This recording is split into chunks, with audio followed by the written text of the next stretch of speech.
Podcast land, you have found Dreamers Live. And this is episode 002. Oh, we are rolling. Yes. We're at a 2. And we are coming live to tape in the lair of the Pioneer Dream Studios.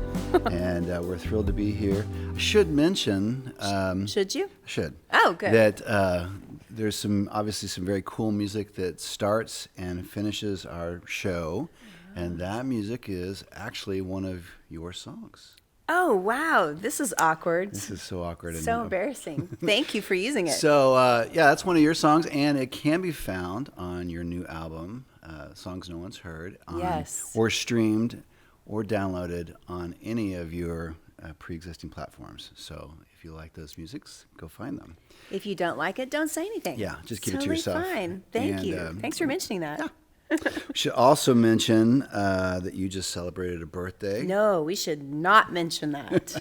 This is the one month of the year that you and I are technically the same age. Oh, yeah, that's right. It's And, exciting because normally you're like almost an entire year older than me. Yeah, much older than I want to be. Yes, I'm married to an older man. But not that much older. I think we can all round our age to 30. Okay. And hello. I like that. Honk from outside. Yeah. We already have a fan. There you go. Yeah.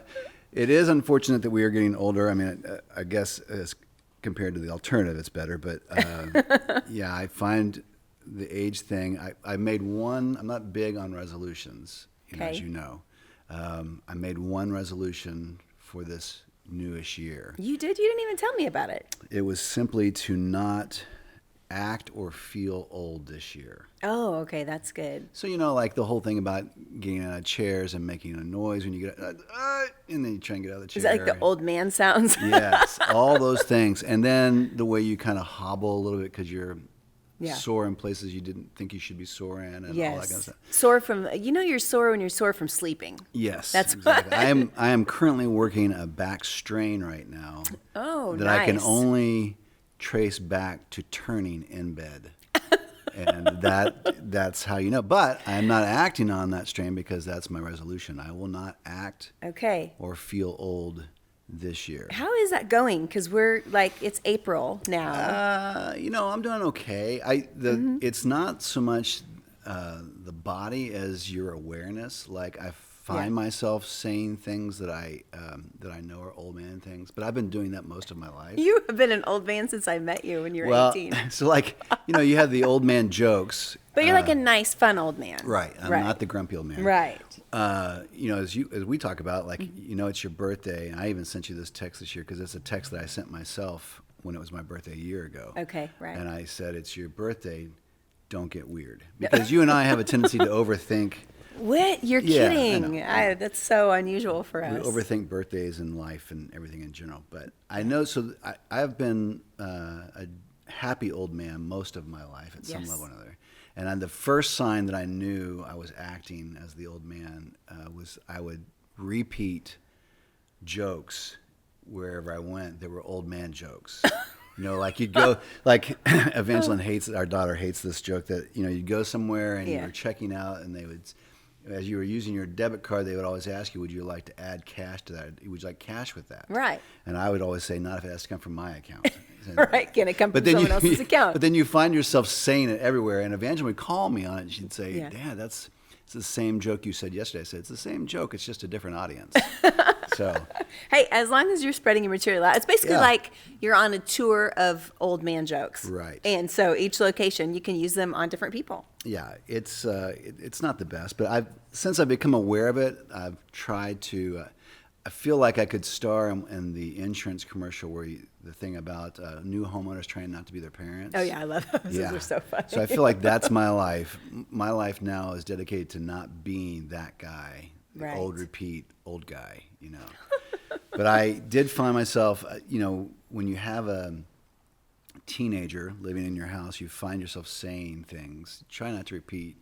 What were your parental phrases when you were growing up? What were the repeated phrases? Oh gosh, I'm gonna have to think about that. Also, my parents might be listening, so okay. They don't know which parents you're talking about. My dad, who's great, pretty much a saint. He would he was pretty cool about saying stuff, but if ever he got really frustrated with me, there would be an Ange, which was just like, yeah. So I hated to hear the Ange. He tried to reserve it for times that we really needed it, But what were some of yours? Well, my dad was famous. Your dad had lots of fun saying, did. well, I shouldn't say fun, like lots of funny. They were not funny at the time, right? He had the dollar waiting on a dime.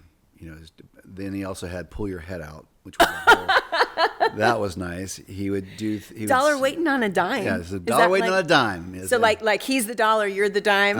Okay, he I would, could see him saying that. He I don't know where he got this phrase from. I think it's a repeated phrase from somewhere else. But he would say things like,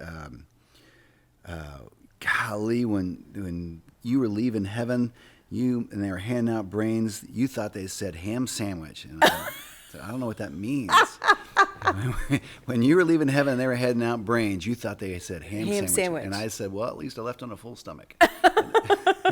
And That's funny. So what are some of the ones that you find yourself using with our almost teenager now? Well, mine, I feel bad about it now that I'm thinking about it. She is, God bless, she just moves in her own time zone. She does not have a second gear. She doesn't. And so a lot of times. God help us if we ever have a fire or a true emergency and we have to expressly move somewhere quickly. Yeah. I had to chill myself down last week because it was an especially slow week. And I kept saying, I need you to be faster. Be faster. And then I was like, she's going to have counseling over that later. It's difficult because you don't want someone to inherit the trait of frenzy or anxiety. Or having to feel like they rush around everywhere. And our world is in that kind of pace. So I'm not trying to, but there's just some things we just got to get out. You just got to get out the car and go to your thing. Now, I think one thing that Evangeline has that I had is what my dad referred to as selective hearing. Oh, for sure. So if you test her, her hearing is just fine. It's great. She has kind of actually my eagle's sense of hearing, which has been very troublesome in conversations that I didn't know she was listening to. You guys can hear anything. But it's when she gets preoccupied with something else, you could, and I have done it, I've stood beside her and nearly shouted, and she cannot hear it. I know. Wherever her mind is, it's in someplace else. That's right. But I think the phrase that came out, that I caught myself on this week was, there are two kinds of people.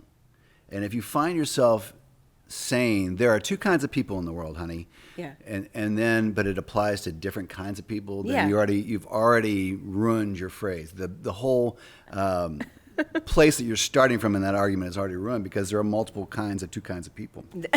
That's a good point. But there was some scenario, it's like when you get a teenager in your life, and speaking of, let's get morbid for just a second. So since we're talking about, I've been waiting. Since we're talking about birthdays anyway, you think to yourself, when you have a teenager, I may not be with this person the rest of their life. Yeah. Are there any gifts, any traits that I could give them that might give them a better than 50-50 chance of having a happy life from here on out? Yeah. And so that's where this phrase popped into my head the other day. It was like, there are two kinds of people, So she was describing a scenario. Someone had made some decisions, and within those decisions, it had not gone well. Okay. Whatever choice that person made had not gone well. It's like a friend at school, or okay. And then that person was then trying to decipher or figure out why that decision had not gone well, and then it came down to, well, it was so-and-so's fault that X, Y, and Z happened. Okay. To which I wanted to respond in a way that I thought might help her, which is, there are two kinds of people in the world, those who blame and those who own.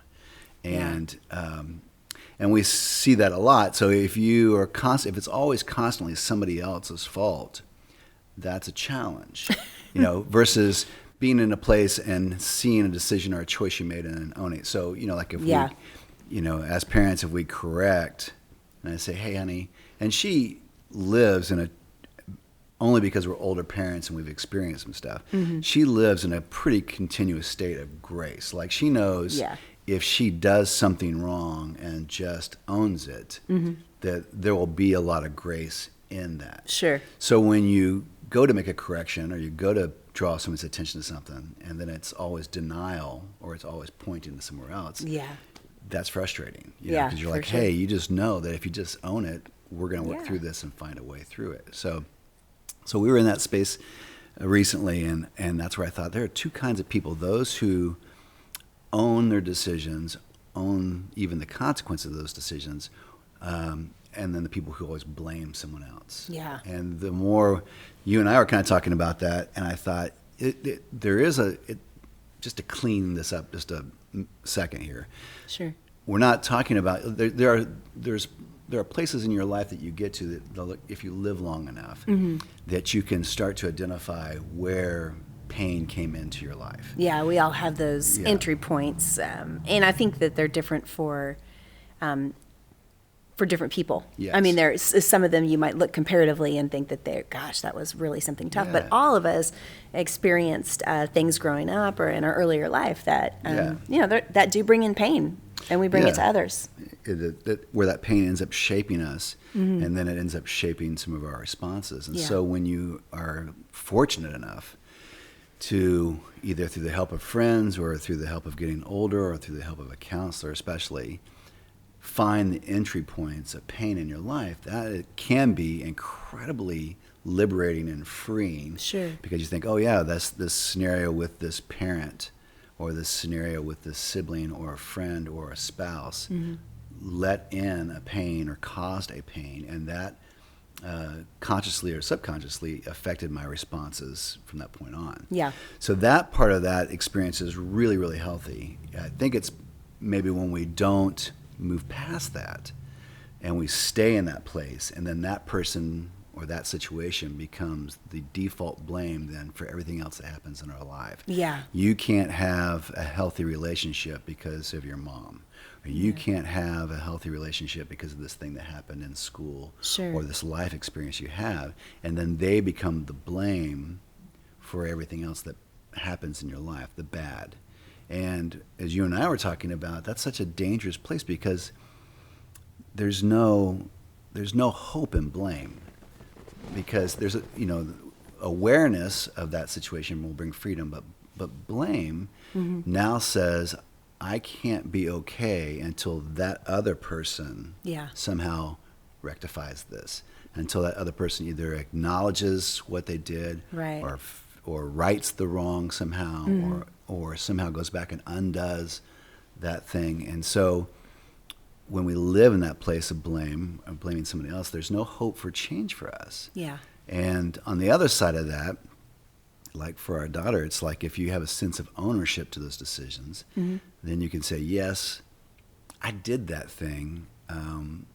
So next time I want to do that differently. Or why did I do that way? Why did I talk out of turn? Why did I make that mistake? Why do you think it's so difficult for some people, or maybe most people, to admit when they have made a mistake? I mean, that's what I think about. Is I even, for me, I don't know why, I feel like most often if I do something wrong, I am able to maybe at least eventually say I can see my role in that, but I also have the security of knowing that I am loved and accepted by the people in my life. And so I know that there's room, or like margin for error, if that makes sense. But it makes me wonder if people that struggle with that are insecure they don't feel stable enough, or they're afraid to look at maybe what role they might have played in something. Yeah, I think you're absolutely right. I mean, I think to admit that we have made a mistake, or to admit that we were wrong in a scenario, does take a certain level of confidence that we're going to be okay in that. Yeah.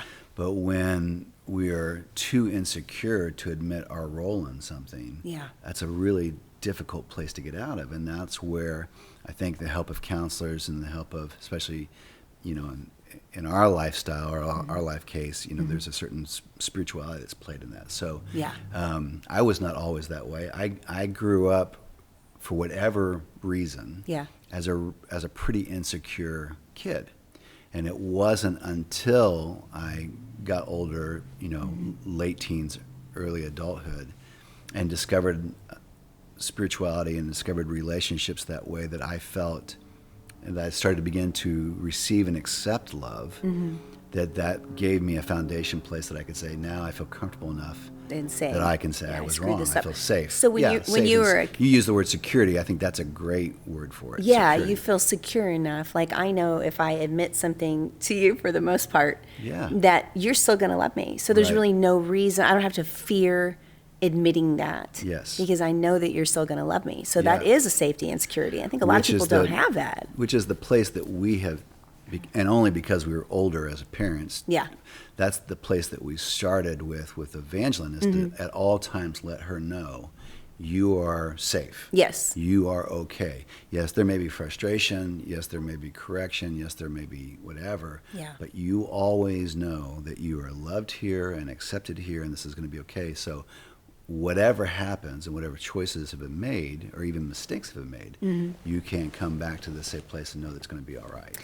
Do you think it's hard for some people to even admit to themselves that they might have played a role in situations? Oh, absolutely. I mean, I think we end up deceiving ourselves a lot of times Mm-hmm. and not being willing. And I think that may be the same reason that the truth is we're not giving ourselves love, or we don't feel valued or loved enough, Right. even by our own self, to admit that we might have caused something like that. Yeah. Yeah, and again, the hard part of that is until we get to that place, until we admit those things to ourselves or even to other people, it's very difficult to move beyond that. It's very difficult to have healing from something you can't admit happened. Yeah. It's very difficult to admit, it's very difficult to find healing from something you can't acknowledge in the first place. So that pain tends to tag along, tends to stay with us, and those situations remain unresolved in the process. And that's the personal responsibility. I can't necessarily demand that from somebody else. They may not be willing to give that on that end. So waiting again for somebody else to acknowledge what they did, that's different from, I think, where we are right now as a society in this term of holding people accountable. Yeah. So there's a pendulum shift that's happened for us, especially in America recently, but I think it's globally too, where as a society we've begun to acknowledge that there are a lot of behaviors and a lot of societal patterns that were not okay. Yeah. And we've begun to hold society more accountable with that. So you can reference the Me Too stuff, even Sure. though that gets political and people have different things on it. But Sure. But it is saying that it's acknowledging as a people group this behavior of taking advantage of people is not okay, and we're not going to allow it to happen anyway. That's different than demanding on a personal level somebody else admit something or do something in order for us to be healed and move on. So Yeah. I can go back with a counselor and say, oh yeah, when this happened as a child, this pain entered into that, and that's probably why I've adopted this behavior or this mental pattern or this thing. Yeah. And I can find healing in that regardless of what that other person does. So if I have a problem with an uncle and something in my childhood, that uncle said something or did something that emotionally scarred me. Sure. And I find that I come to that place either on my own or through counseling or with friends or whatever. Yeah. I can find healing in that by identifying that place, even if my uncle never comes back and says anything. Now, it would be great if they did. Yeah. But it's pretty rare. But it's pretty rare. Yeah. But I am free because I've acknowledged that place, And so I think on the flip side of that, we can, in any place in our lives, I think, that has this kind of place of conflict. So you have a conflict with a sibling, you have conflict with another person, you have whatever. Coworkers or boss, Yeah. employers. We can ask ourselves, what role am I playing in that? What role am I contributing in that? Yeah. So, speaking of family, we had a family scenario a long time ago, and this person was constantly telling everybody else in the family how they had wronged them. Right. And Which it is was- common. Everybody Yeah. has a family member or two. And, Yeah. and maybe it's us. Well, yeah, if you don't have one. It might be you. So in this relationship with this family member where everybody was wrong, Yeah. and this person was demanding retribution, as Sally would say, and then you are going back through and you're saying, man, I don't see that scene the same way at all. Yeah, I don't exactly. remember that experience in that way at all, and I'm trying very difficult to look at myself in that scenario you're describing. Yeah. But that was never my intention, and I don't see it that way. Well, and isn't it amazing that you can have the same experience that you Yes. share, or same situation, two people walk into a room, Yeah. the same thing happens, but each of those persons sees it a different way. Right. And that's perspective. Yes, absolutely. Yeah, and if you don't recognize that, then you're always going to think only yours exists. Yeah. But if there's anything we've learned from relationships and getting older, someone's perception is their perception, whether Right. you like it or not. Yeah, and I think that was what you're saying was kind of this place that I got to in this relationship that was really healing for me, which was, okay, this person keeps listing essentially my crimes against them. Yeah. And I'm looking at that saying those things did not happen that way. And I know they didn't happen that way. And, Yeah. and the rest of the family kind of saw it that same way. But in that place, like you're saying, I realized, but this is their perspective as far as they know, whether I intended to or not. Exactly. I hurt them. Yeah, they are And hurt. and that person has pain. Yeah. And so I could go back and knowing that awareness, I could apologize. Yeah. I am sorry that you were hurt in that scenario. I am sorry that that you had that pain, and I apologize for any role. Do you I feel had. like there's, I was going to say, do you feel like there's a way to do that and still be true to yourself and your own perspective? What's a way to do that? Where you're not just. Well, you're really good at that. I So don't know if I am. We, as the viewing and listening audience knows, we're married. What? And we've been married for This is awkward. we've been married for Where'd more you than come up 5 minutes now. So Yeah. there are scenarios where you and I, once every 10 years, might have an argument. Oh, yeah. We're about due for one. Yeah. So, And so in the argument, yeah. you can look at that and know that person is crazy. That Yeah. person is off the rocker. And I that don't know is how why. the look that I have for you. I don't know why you're behaving this way. I don't know what you're doing this, and I don't know But why you crazy. But you're taking this whole thing, off. Yeah. Off to another yeah. deal. And so when I have been the perp in that, the perpetrator, as they would say on the Highway 50, Right. when it's me that's at fault, and we know it's at fault, you have still been generous in your response to that by saying, hey, I'm sorry for whatever I contributed to this. I'm sorry for the role I played Yeah. in this explosion and this fight and this argument. And Right. it's not saying, hey, you're right and I did this wrong thing. It's saying whatever role I played in this, I just want you to know I'm sorry for my role in that. That's a good. And then somehow that disarms the other person enough that they can usually acknowledge their own. Yeah, because by someone saying I'm sorry for the role I played in that, it in essence is saying to the other person, it's not all your fault. Right. This was something that happened to us together, and But I it's think also it's not admitting to stuff that you didn't do. right. You know, You can so, say, I'm yeah. sure that I played a role in that. One of the things I think is, and our family is certainly not perfect. You could come in on any day and we're as normal or less normal than anyone. Right. But our little family, I think one thing that we're good at is we will say, we've always been of the ilk to apologize Yes. to each other. I apologize a few times a day probably. Yeah. But if we get into it about something or with our daughter, I'll say, I'm really sorry that I am feeling grumpy this afternoon. Right. I didn't get enough sleep. And that doesn't excuse my behavior, but even just that much of an admission of my humanity in that, the other person will say, oh, I understand. I feel grumpy too. Right. Or I'm sorry, I feel tired. So to be able to just lead with that, and then we're pretty good at giving each other grace and saying, it doesn't excuse it, but I understand. There's a really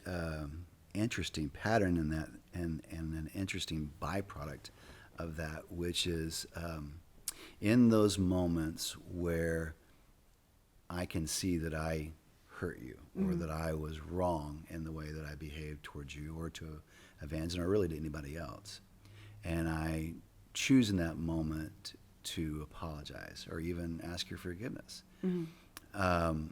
There's the byproduct of that is this intimacy that happens. I know. It makes And you I- feel closer. And I find that really interesting. I think Yeah. it's probably because at some level I have now made myself dependent upon you, or at the very least I have humbled myself to you. Yeah.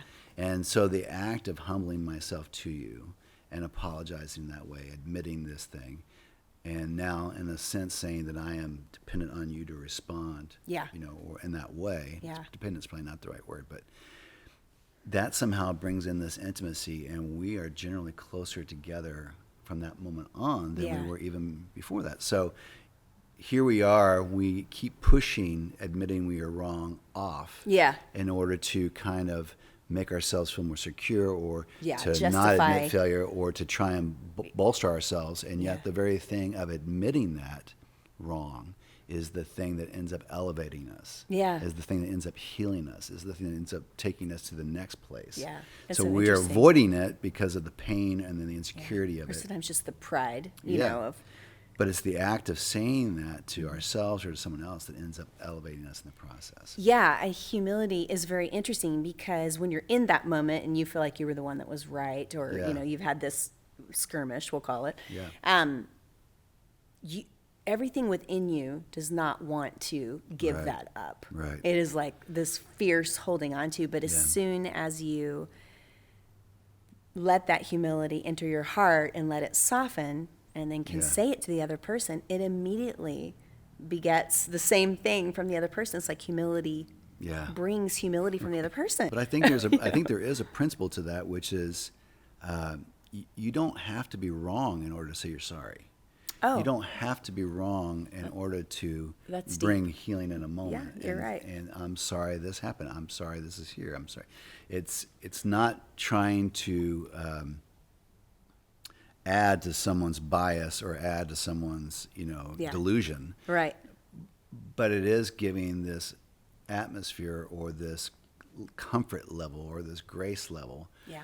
that we can all feel comfortable admitting or saying we're sorry or apologizing or moving on. Yeah. And I like that. It's like setting an atmosphere or a Right. welcoming for humility and being willing to apologize. Yeah. I mean, if wanting peace in your relationships is your goal, yeah. and you're willing to humble yourself for that, even when you Yeah. know that you were right, that Yeah. you're sitting in the high school parking lot and you were right. But what's more important in your heart is the peace of that relationship Right. and that other person. Then that comes quicker. you Well, I know? think because I think the relationship has the opportunity of going where you want it to go, developing into what you want it to develop into, Yeah. much more in a climate of trust and affirmation and grace than it does in a war of words. Yeah. So the more we war at each other, the more we view that person as the enemy, the more we view that person as the person who just needs to get it, then the less likely that relationship's going to go where you want it to go. Yeah. And it is hard. I mean, the idea of humbling ourselves, that's not an easy thing, especially in our current culture. And Yeah, we're like the opposite of that. Yeah. I am right. Rights is rights, as we Yeah. say. You're Yeah. wrong. Right. This is just my opinion. This is just how I am, guys. And posting about it on all those Yeah. socials. And you can do that, but you're not going to have good relationships, and people aren't going to like you. They're Right. not going to like Yeah. you. But again, I think that's this, so that, I don't want to do the whole, there's two kinds of people, but Yeah. if we find ourselves in a place where there is just this track record of broken relationships, broken jobs, and kind of stymied growth, and a lot of those cases you can look back and say, oh, this is a place where this person continues to blame Others. others. And sometimes don't you think, I think there are times in my life where it hasn't necessarily been a person that I've been struggling blaming, but I Yeah. have often blamed maybe my heredity, Yes. my genetics, or even circumstances. Well, the 80s was just a rough decade. If I had just gotten that job, if I had just gotten that scholarship, if I Yeah. had just gotten into that That's school, right, if I yeah. had just married that person instead of letting them go, Yeah. all those things, and then we have kind of arrested development. Yeah. Things stop there. Yeah. Because there's no hope in blame. You can't move forward in that. But it's the moment where we take stock of something and say, yeah, you know what? I probably was a little paralyzed by that mental block or that emotional block from somewhere else in my life, but I made that decision. And Yeah. now what can I do to move forward? What can I do to not repeat that mistake? What can I do to stop that mental gap in my brain so I don't keep repeating this pattern from here on out? That's what I was going to ask you. And it wasn't like we sat down before we were going to talk about this and made a list. Maybe we should do that. That would require organization and time. Yes, what? But what are some things for those of us who struggle with blame, whether it's circumstances or other people, what do you think are some things that we could employ in our life and relationships that might help us be able to let some of that stuff go so that we can not be stuck? Man, I'm a big proponent of the amazing work that counselors do. And I think it's so important because a lot of times there are things that are really nearly impossible for us to see in our own lives. Yeah, so true. Because of those mental blocks. Yeah. That someone from the outside can clearly see. And the great thing about counselors is a lot of times we don't know them. They're not just our friends and all that stuff. So there's a certain level of trust, based on their skill set, but also the fact that they're coming from the outside looking in from an unbiased manner. So the counseling thing is a big deal. Yeah. And you can, and then spiritual counselors are the same way. So I think that's a big thing. I think wanting change in your life is a big thing. So you have to, you have to get to a place, I think, where you think, I'm tired of this repeated pattern in my life. You have I'm to tired want of this, I'm tired of losing friendships and relationships and all that kind of stuff. Yeah. And so I'm going to do something a different Differently. way. Yeah. And then I think some place, I think, again, counselors can help with this and spiritual counselors can help with this, but growing in a sense of confidence that you are loved. And that to make a lot of these mistakes is a very human thing to do. So we don't have to constantly get caught up in defending ourselves. It's not on us to be perfect. It's funny. We happen to come from a Christian tradition, which is obviously not that unusual in America. But Right. But I remember early in that relationship and in that practice of trying to kind of live my life. Here we had this whole thing about forgiveness of sins. Yeah. But I probably spent a good 2 decades trying to live my life in such a way where I didn't need forgiveness. Because I didn't want to be dependent on somebody else to forgive me. So you're like, well, I'm just not going to do anything wrong. I don't want to. I would try so hard not to make mistakes or not to screw something up or not or even do those things because I didn't want to be dependent on someone else loving me enough to forgive me. And that's such a weird thing when that is literally the cornerstone or the basis of that whole spiritual practice. Yeah. So there is something about receiving the love that other people have for us. Yeah. Learning to love and accept ourselves. And to me, that spiritual practice plays a really significant role in that. Yeah. And so that's a big part of it. The moment you can begin to get more comfortable and know that, as cliche as it is to err is human. Yeah. That's the reality of it. Yeah. And if you believe and you can't accept, and this does take some work. I have days where I think, why would anybody love me? Right. I mean, but if you can work on as a practice, believing and accepting that you are worthy of love and that you are loved, this makes me tear up, then you know that it's okay to mess up. Yeah. I mean, we say that to our daughter all the time. She is a bit of a perfectionist in some ways. She's really bright and she's always succeeded and done well. And I will say to her, you are going to mess up. Mm-hmm. You are going to fail. And it's okay. Yeah. You are loved. And it's hard for her to believe that, Right. that she could be loved even if she does mess up. Yeah. And, life's going to get harder as she gets older and those things will happen. But if we can work on it, take that up daily, I am loved and I am created, in a special way, then I think we're able to say, yeah, I screwed this up and it's okay. Yeah. Because I'm human. It reminds me of a mug that there's a friend of ours that owns a really cool store in our downtown, and it was really cute. And our daughter bought it for me, which was cute. And it says, even good moms say bad words, which made me laugh. But it was just the idea. I was like, that's a great Mother's Day gift. Yeah. But that's just on a very simple level. You're still good. Yes. You're still loved. Yeah. You're still the beautiful person that you are, even if you really wreck some stuff. Yeah. Maybe it's because we don't afford that to ourselves that it's hard for us to not afford it to other people. I think you're right. Yeah. Yeah.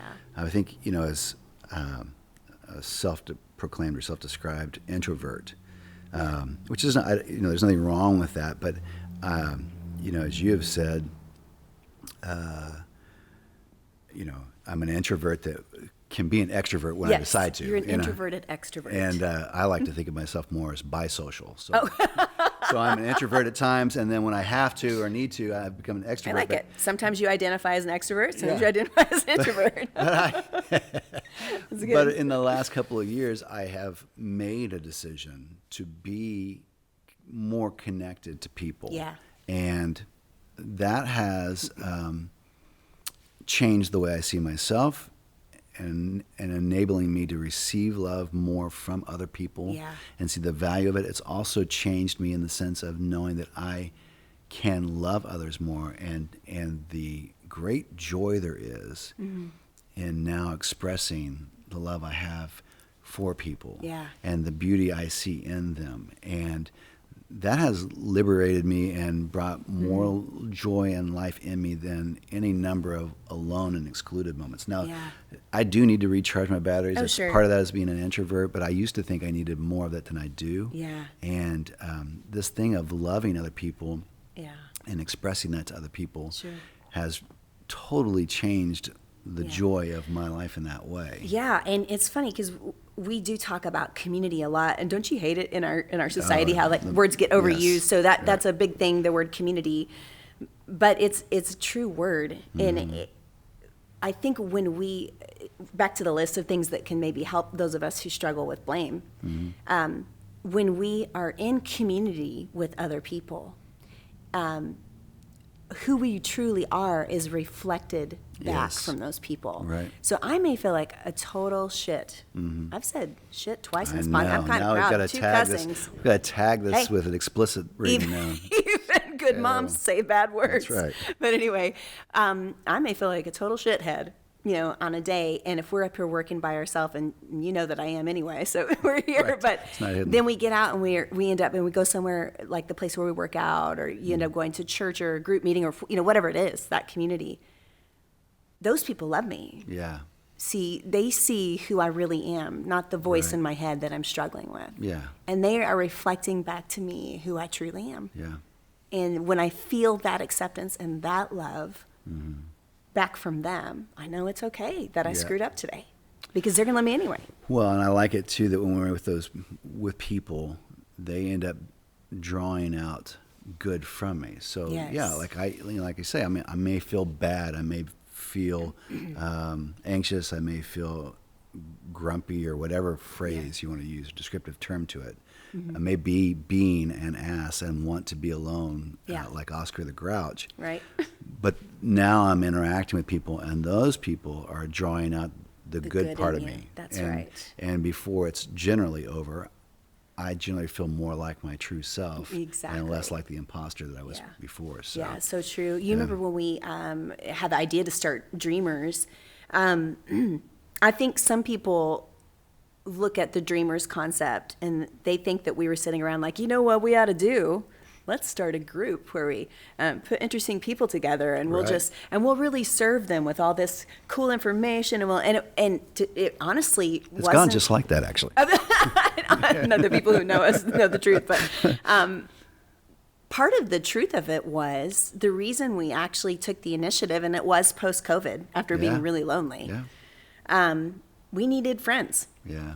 And we were lonely together. Yes. In the struggle to find people who were honest and genuine and authentic and open to new ideas, open-hearted, open-minded. And those things don't just happen. Sometimes you have to go find, your people. Yeah. And that's why Dreamers started. And then I call living intentionally. Yeah, it was very intentional, and it was hard because it's easier to sit on the couch and watch Netflix, right, and eat Cheetos. Dang, I like Cheetos. Yeah. But anyway, but do that with some friends, and it's been revolutionary in our life in a lot of ways, and I hope helps some other people just to have one another, just to have each other, and have those people that I know me for my better self. Yeah.